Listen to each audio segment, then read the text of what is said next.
Një nga pyetjet e rëndësishme gjithashtu është ku qëndron këshilla në fenë islame.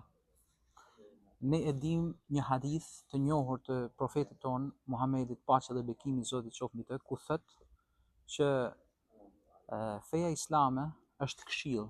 Pra në përgjithësi feja islame është këshill. Personi i cili e transmeton këtë hadith e pyet profetin alayhis salam bashkë me shokët e tij dhe i thotë: "O i dërguar i Zotit, këshill për kë?" Profeti i thotë që është këshill për Zotin, për librin e tij, për të dërguarin e tij, për liderët e besimtarëve dhe gjithashtu për mbar publikun. Çka do të thonë ky hadith? Ky hadith do të thotë që ne jemi të rekomanduar që të shikojmë për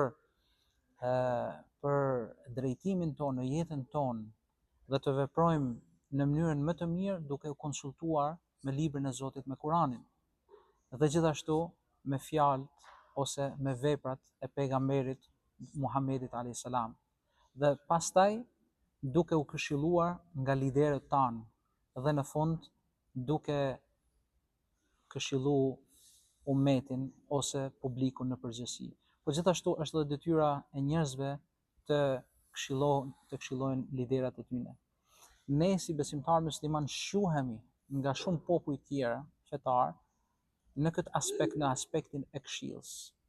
Në fakt, çka na përkufizon ne në Kur'an është gjithashtu edhe fakti që i Madhi Zot ka thënë: "Kuntum khayra ummatin ukhrijat lin-nas ta'muruna bil ma'ruf wa tanhauna 'anil munkar wa tu'minuna billah."